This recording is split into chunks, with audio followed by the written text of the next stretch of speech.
about the 8th grade, I got kicked out of school.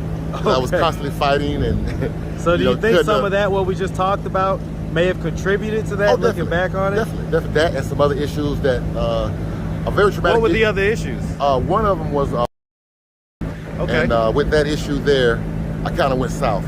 What age did that happen? I don't recall the age it happened because I actually blocked it out of my mind. Okay. And at the age of 20, I recalled it. I don't know what triggered that recollection, but it triggered it. And I went from Virginia Beach, where was I stationed? I was stationed in Norfolk, and I called a friend of mine and told him what happened to me, and he told me, man, it happened to me too, same dude.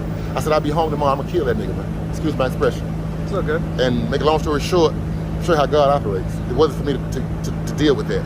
I got on a plane, I flew to Birmingham, Alabama from Virginia, and when I got to Birmingham, a friend of mine was supposed to take me home to Selma, and he decided to wait till the next morning to go home. And so the next morning, by the time we got to Selma. What's up, YouTube? Atlanta Street Interviews, out here with another one. So we got my man out here today. How you doing today, man? Pretty good, brother. How you doing? I'm doing good, man. I'm doing good. Thank you for asking. Thank you for asking. So, are you homeless? Yes, sir, currently. Okay. And so how old are you? 54. 54. And so how long have you been homeless? About 2 months now. So what was it that happened 2 months ago that made you become homeless? PTSD from military service, depression. I just walked away from my apartment from my job and stopped taking my medications and everything, and that just kind of put me in a bad spot. And I've been, kind of stuck on the street for a minute. So was it basically you getting kicked out because you didn't pay the rent or whatever? No, I just walked away from rent was subsidized by the VA and through a VA program. And how much was your rent? $11.06. And how much did you have to pay? 30%, 3 something. Okay, and so basically you just walked away from the apartment? Yes, I had a PTSD breakdown one night, and I just got out of the apartment. I left my vehicle and just walked away. Just started walking. My mind just let me wander. And was that here in Atlanta? From Gwinnett. I lived in Atlanta, but I was living in Gwinnett County. Okay.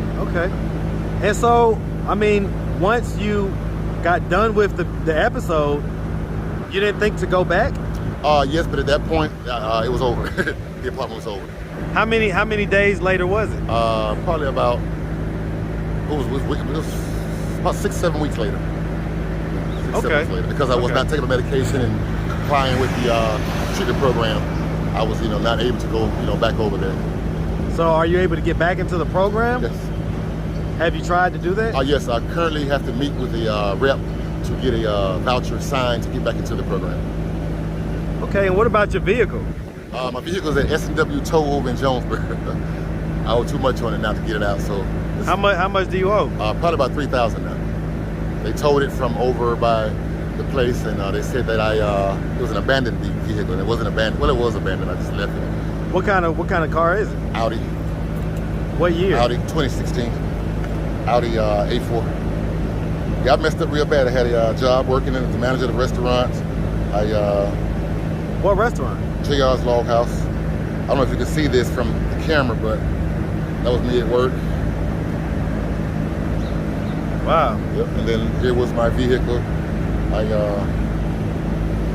I said, I messed up pretty bad with it. See, that was my vehicle. It's a nice car, man. Yeah, it was real nice.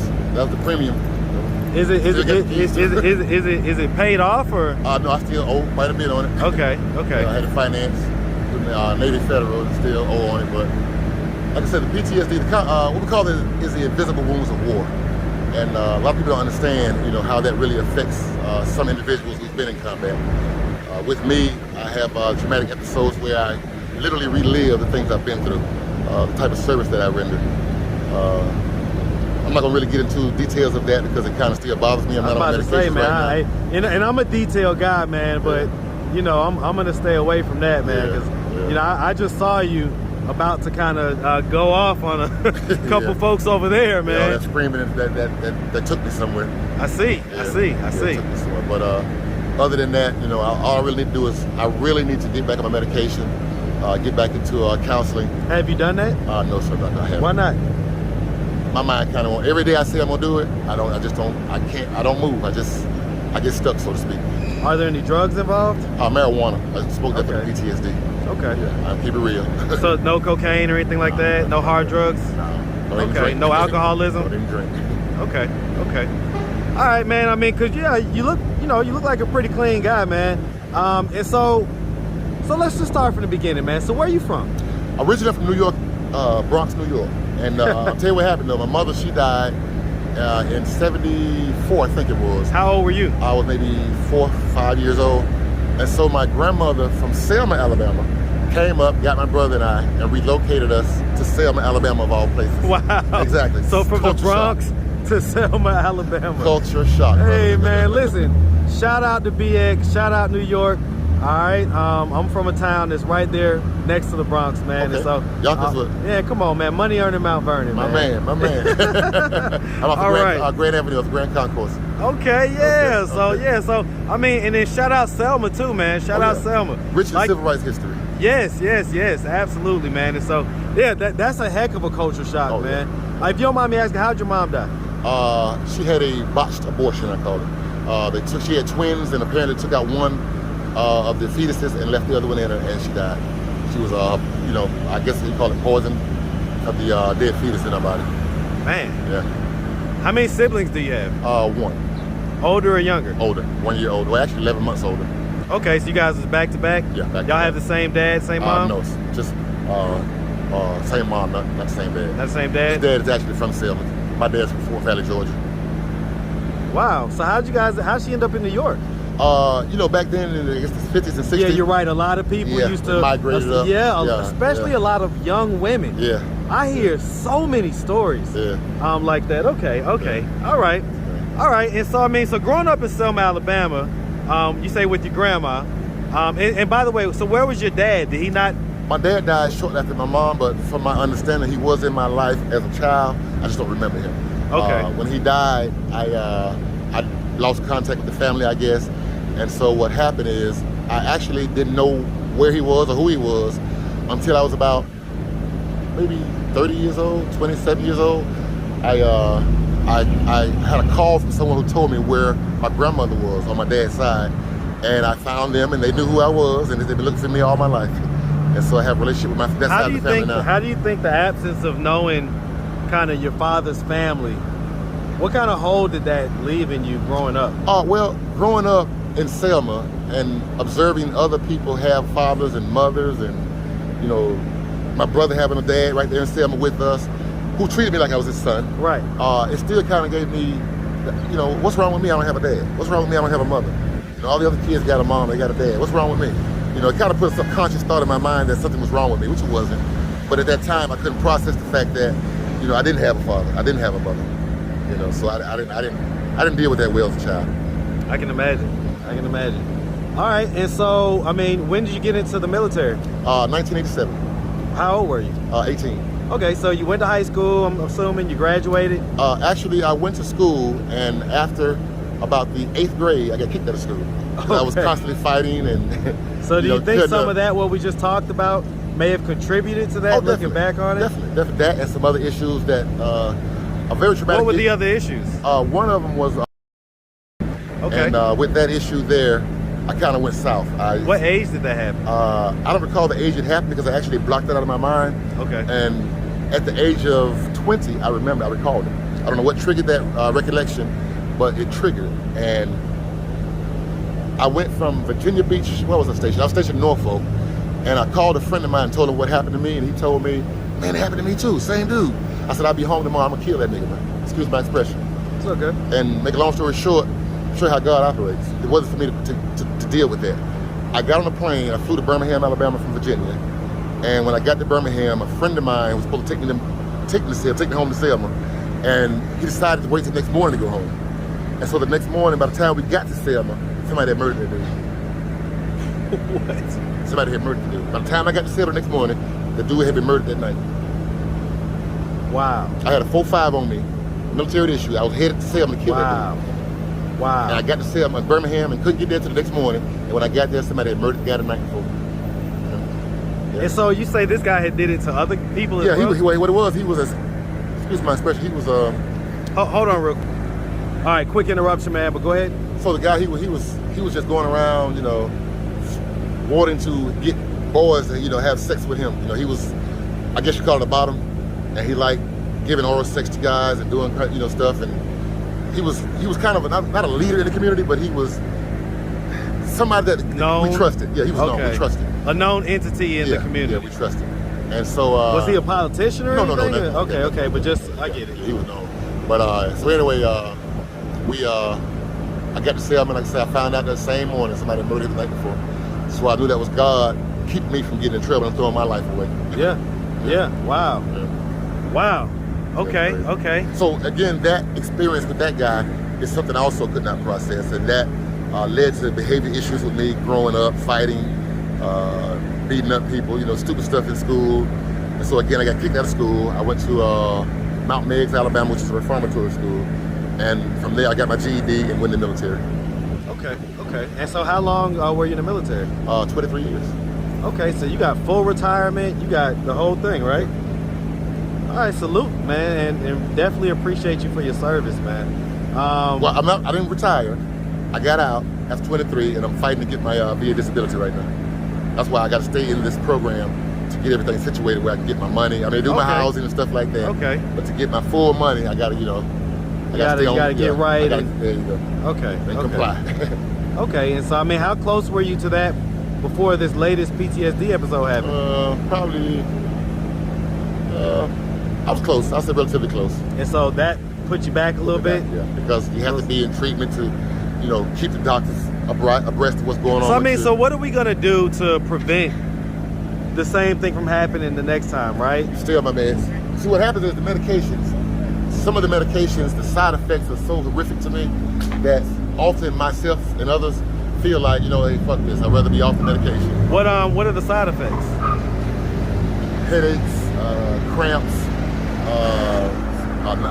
dreams that are just supposed to be stopped by the medication. See, what some of the medication does is it's supposed to stop my thoughts, and it does more than stop my thoughts in the sense I can't function in other ways. And so even sexually, my drive goes. I have to, I'll be like, man, forget this. When was the last time you had sex? About 3-4 months. Okay. About 3-4 months. Was that with a person you was in a relationship with, or just? Person I was in a relationship with. And so what happened to that relationship? She's back in Selma, and we just parted ways. She was a wonderful lady. Does she know that you're homeless? Yeah. I talked to her, as a matter of fact, I think it was the other day. So let me ask you this, have you ever been married? No. And you have any kids? To it, though. I have a daughter in Douglasville and a son who's in federal prison right now. Okay. That's her right there. She and I were headed to Fort Valley, Georgia. Yeah, look at that, man. Happier times, man. Yeah, happier times. Great times. Definitely, man. You look great. She looks great too, man. She's a wonderful girl, man. And so, I mean, so you say you have 2 kids. How old are they? My daughter's 23, my son's 26.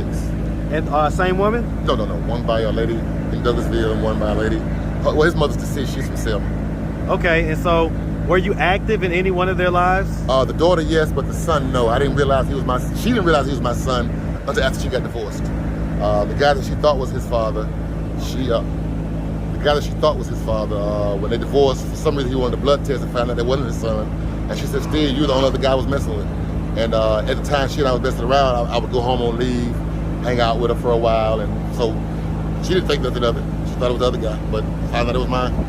Well, I mean, I can tell you with that paternity stuff, man, it's like you really do have to take a DNA test, man, because, I mean, she could say that, but then there could have been another guy that she had a one-time thing with or whatever. So I'm encouraged maybe to just find out one day, do some type of DNA or ancestry test, just to make sure, man. But I mean, so you didn't find out that until he was how old? I think Danny was 23, 24. So he was a grown man at that point. Yeah, grown man. And I don't think I have a picture of him on here. I deactivated my Facebook page for right now, but he looks just like.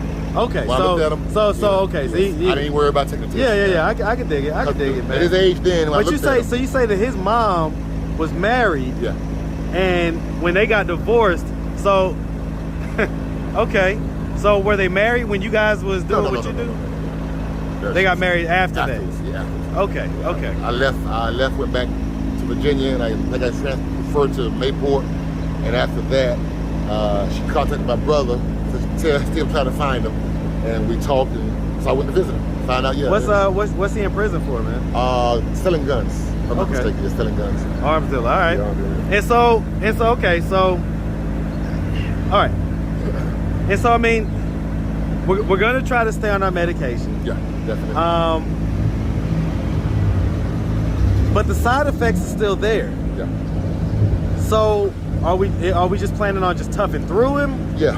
Because we look at the side effects are bad, but this is worse. Hey, This is worse. say less. Yeah, this is worse. Say less, man. That's a bar. In one part, I hate to say it this way, but I kind of appreciated the opportunity to be out here in the streets. So you can change your perspective a little There bit. you go. Because here's the hit with me. I look around me and I see what's going on, and the biggest issue that I see factoring homelessness here in Atlanta is mental health, myself included. And I think that the city, businesses, even the church can do more than pass out bottles of water, sandwiches, And food, right? and food, because that's not going to solve anything. You have people being acclimated to being out here because of that. You know, hey, why should I worry about getting a place or going back to work when, hey, people are going to bring me everything I need out here on the street? You know, but there's a lot more that can be done, that should be done, that can rectify this problem, because it is a major problem. Atlanta, this city here, tourism might die because of this situation here. Because I'm certain people get tired of walking every block, you know, getting hit up for money. People get tired of people, you know, shitting all over the street, pissing everywhere, trash everywhere. You know, it's crazy out here, and it's because people are suffering primarily from mental health, which often translates to substance abuse, which then begins to become crime and all kind of stuff. You know, so this city is going to be hurt by this problem if we don't get a grip on it, man. Okay. I mean, listen, I agree 100%. I could tell you though, man,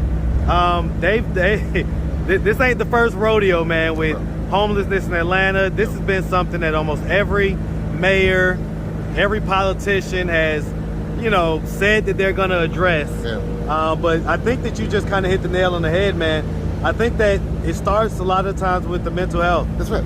And the trauma that people receive in early childhood There you go. that never gets rectified. Let me show you two things real quick. One, I talked to a sister about a week ago. She and I were talking, and she was trying to, you know, serve me, so to speak. And so I'm just kicking it with her, laughing, talking, smoking a blunt. And she tells me I give the best. Can I just be frank? Yeah, of course. She said, I give the best head you ever had. I said, what? She said, I should. I've been sucking 6. I said, what? So that there told me what her issue was right there. Yeah. She was 6-year-old by her uncles. So here's the hit though. They were telling me how former Mayor Bottoms, and I'm not trying to No. you know, trip on her. Yeah. But she allocated all this money a few years ago or last year to house people in the hotel over here and other places and put them in housing. But they said nobody addressed these issues that factored the homelessness. So you can take a person like me off the street right now, VA, vet combat vet, put me in a house, but if you don't address the issue that factored my homelessness, guess what? I'd be right back out here in a week, or a month, or a year. That's a fact, man. And so all this money that was spent housing people in hotels, feeding people, wasted money. Because what you have to do is, like, for example, some of these abandoned buildings, let's get together, let's fix them So up. I mean, so what do you think it is? Do you think we need like an army of therapists? Yes, you need people to say, you know what? I mean, this, like right here where we're standing right now, Gateway, I've been in there a couple times, and this is supposedly a hub to address issues that people have. And I'm sure it works in certain cases. But let me first say this right here. You can't help everybody, I know this already. But here's the hit. There needs to be a place where these people come together, study the issue, and then come out to the streets and deal with the issue. Because a lot of folks ain't finna go to Gateway, to Greater 10 Park Place, to the VA hospital. So let's create a team that's willing to come out here and work with the people. Well, I mean, and you know, that's part of what my mission is, man, is to actually get, you know, people's stories out there, so that we can start to gather some data and really understand the real problems, the real issues. That's why I dive into the details, because if we just do surface level, you know, stuff, then nothing's really gonna happen, man. Putting a Band-Aid over a bullet wound. Yep, that's it, man. Because, I mean, like the girl who was talking to me, her issue ain't crack cocaine. Her issue is she was molested by her uncle at 6 years old for years. That's her issue right there. Yeah. So if I just say, oh, she's a crackhead, that's diminishing all the trauma there you go. that factored into why she's a crackhead. Why she's a crackhead. Yep, Exactly. yep. You know? So I sat there and talked to sister, and I asked her, have you ever tried to get counseling for her? She said no. She said she really don't like talking about it. I said, why did you tell me about it? I'm trying to get you to pay me. I said, wow. You know, but like I said, man, there's so much more I believe can be done, and I pray that at some level, once I get myself back on track, I can become more involved in what's going on. I've been involved in this before. I used to be in a place called Seven Bridges, and that was several years ago. I was a communication liaison. I worked at Essence of Hope years ago, before they closed down, as a case manager. And I see now more clearly what the issues are out here. All right, man. Hey, listen, real quick, man. Did you take up the sister on her offer? Oh, no. Nah, I ain't trying to get out like that, I just had to ask. I had to ask, man. So listen, man, we really appreciate you taking the time, answering all of our questions. Yes, if anybody wanted to reach out, help, or donate, do you have a way they could do that? Do you have a social media, Cash App, anything like that? Yes, well, my Facebook page is deactivated right now. When I went on my little trauma, I deactivated that for a while, but I'm on Cash App at $STEVENMAC 1969. That's $Stephen Mac 1969. Okay, man. They can help me out with that, and that will help me as far as getting back on track as far as transportation, food. Because I'm also a vegan now. Okay, yeah, okay. Because of a combat wound. Yeah, I ain't mad at that, man. I ain't mad at that. Yeah. Well, hey, listen, like I say, man, we really appreciate you. Yes, sir. And we definitely wish you nothing but the best out here, all right? No problem. All right, man. Have a good one. You too. Be blessed. Right.